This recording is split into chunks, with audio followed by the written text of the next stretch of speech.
Ya, pelatih asal Belanda bantu timnas Indonesia analisis kelemahan timnas China. Kelemahan pun terbongkar.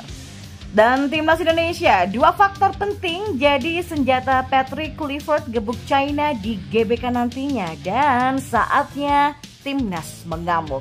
Yuk simak selengkapnya sebagai berikut.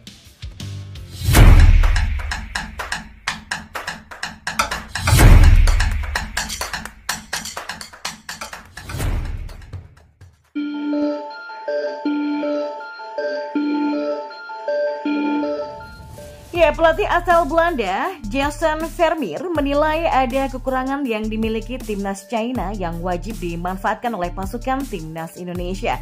Pasalnya, jika kelemahan itu dapat dieksploitasi, maka tim asuhan Patrick Kluivert bisa sangat diuntungkan. Nah, sekedar informasi, Vermeer merupakan asisten pelatih Beijing Guan yang bermain di Liga 1 China. Sehingga ia tahu betul gaya sepak bola China dan para pemainnya. Vermeer pun turut mengikuti perjuangan China termasuk jelang melawan timnas Indonesia di matchday ke-9 grup C babak ketiga kualifikasi Piala Dunia 2026. Bagi Vermeer, China wajib memperbaiki keputusan dalam mengumpan bola jika tidak mau banyak membuat kesalahan ketika bertamu ke markas Garuda. Yang pertama, titik kelemahan China. Ya, China akan bertandang ke markas timnas Indonesia di Stadion Utama Gelora Bung Karno pada 5 Juni mendatang. Tim Dragons wajib hukumnya meraih kemenangan jika ingin menjaga asa untuk lolos ke Piala Dunia 2026. Nah, jelang laga tersebut, Vermeer justru menyoroti kelemahan yang dimiliki oleh China. Pria kelahiran Belanda ini menilai para pemain tim Dragons seringkali terburu-buru membuat keputusan yang menurutnya itu tidaklah ideal dalam sebuah permainan. Saya melihat tim China terlalu terburu-buru untuk mengirimkan umpan terakhir yang menentukan. Padahal dalam pertandingan pemain butuh waktu untuk tenang, berani menguasai bola, menggiring, melakukan teknik individu dan tetap sabar, juga mengontrol bola di kaki, ujarnya. Vermeer menyarankan agar ketika menguasai bola, China bisa maksimalkan pemain seperti Wang Yudong, Xi Weneng, Wei Shihao, dan Lin Lianming. Pasalnya, para pemain itu punya kemampuan akselerasi agar bisa menciptakan peluang untuk mencetak gol. Sebaliknya, kalau hanya mengandalkan umpan panjang dan duel bola udara, para striker yang tidak punya kontrol bola akan kesulitan dalam mencetak gol.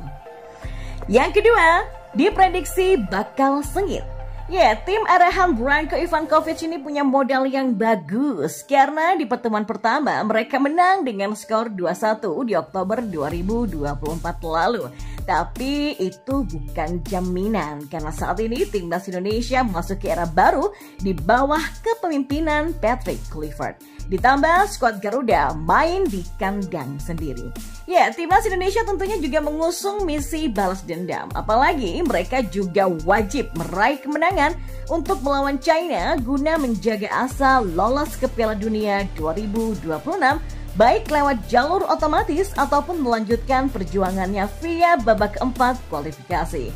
Dan setelah menjamu China, timnas Indonesia akan bertandang ke markas Jepang di Stadion Suita pada 10 Juni 2025 nanti. Dan kita beralih ke informasi selanjutnya. Ya, narasi Patrick Kluivert di depan para pewarta menjelang laga krusial timnas Indonesia menghadapi China pada Kamis 5 Juni nanti di Stadion Utama Gelora Bung Karno sangat menarik. Dan inilah pernyataannya. Kemenangan selalu penting. Kami ingin memilikinya dengan sepak bola yang fantastis. Tapi kalau kita bisa menang dengan sepak bola jelek, tetap yang terpenting adalah harus menang. Kata Patrick Kluivert yang dikutip oleh Tribun Bali, yang dikutip oleh Kompas.com pada 27 Mei. Ya, itu sudah jelas pernyataannya mengandung sebuah wacana yang nanti ditempuh oleh skuad asuhannya. Timnas Indonesia dalam menghadapi laga ke-9 melawan China di kualifikasi Piala Dunia 2026 dipastikan menggunakan filosofi pragmatis. Ya, tim pelatih saat ini sudah menemukan formasi yang tepat bagi skuad asuhannya, bagaimana mereka bermain lebih aman dan bisa meraih hasil maksimal menghadapi China. Nah, sosok Alex Pastur juga punya peran yang besar dalam hal ini, yang jauh-jauh hari sebelumnya pernah menerapkan pemikirannya di dalam skuad timnas Indonesia. Ya, mari kita simak bagaimana Patrick Kluivert mempersiapkan skuad asuhannya untuk menghadapi laga melawan China. Yang pertama, Kluivert sudah menemukan formasi ideal. Ya, formasi 3 back tetap akan digunakan oleh Patrick meskipun skuad Garuda bermain di kandang Gelora Bung Karno. Tetapi mereka tidak mau mengambil resiko kebobolan fatal. Ya, bermain dengan formasi 3 back tengah dan 2 winger back serta duet gelandang tengah yang menjadikan formasi 5 pemain bertahan pada ruang 16 di area lapangan. Sementara ada 3 penyerang lewat duet winger dan 1 striker tunggal. Dan ini adalah wacana tim pelatih skuad Garuda, Patrick Kluivert dan juga koleganya. Nah, sudah terbukti pola tersebut berhasil menang atas Bahrain ketika skuad Garuda bermain di Stadion Gelora Bung Karno pada 25 Maret yang lalu di matchday ke-8.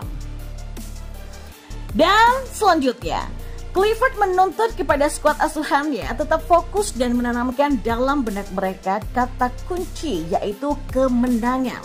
Ya, kata kunci tersebut berlaku untuk seluruh pemain, baik mereka yang bermain di lapangan ataupun mereka yang ada di bangku cadangan. Dalam psikologi tim sudah seharusnya pelatih menanamkan kemenangan itu mulai dari pikiran mereka. Sebuah pola dari cara berpikir positif yang harus selalu diterapkan bagi seorang pemain untuk memupuk mental juara. Hal itu bermakna ganda, yaitu yang pertama, para pemain selalu fokus bagaimana mereka mempersiapkan diri dengan sungguh-sungguh demi kemenangan. Kedua, kondisi mental setiap pemain grafiknya terus menaik dari hari ke hari sampai ke hari pertandingan. Ya, memang skuad Garuda lebih lengkap dengan kualitas yang merata. Fakta saat ini memang menunjukkan jika kualitas skuad timnas Indonesia jauh berbeda dengan ketika mereka kalah dari China di pertemuan pertama. Ya, anak asuh Branko Ivankovic saat itu menang 2-1 atas Indonesia pada 15 Oktober 2024 di kandang mereka. Nah, komposisi skuad Garuda saat ini punya kekuatan yang jauh lebih baik dari tim yang kalah di pertemuan pertama melawan China. Begitu juga pergantian pelatih dari Sinteyong ke sosok Patrick Kluivert bisa menjadi pembeda dalam meracik taktik. Ya, penambahan kekuatan terutama di lini tengah selain ada Tom Heyi, Ivar Jenner, dan Ricky Kambuaya. Kini juga sudah hadir tambahan amunisi dari sosok Joey Pelupessy yang menjadi duet ideal di lini tengah. Nah, selain pada posisi lini tengah, lini depan juga saat ini sudah diperkuat oleh sosok penyerang yaitu Ole Romeni yang dalam debutnya pemain berusia 24 tahun ini membobol gawang Australia dan Bahrain.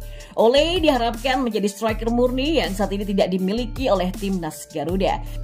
Selama ini bertumpu kepada Rafael Struijk dan juga Ragnar Oratmangun yang posisi sebenarnya adalah seorang pemain sayap. Nah, kekuatan di lini belakang relatif tidak banyak berubah kecuali ada penambahan di posisi penjaga gawang dengan masuknya Emil Audero Mulyadi yang baru saja kembali menjadi WNI.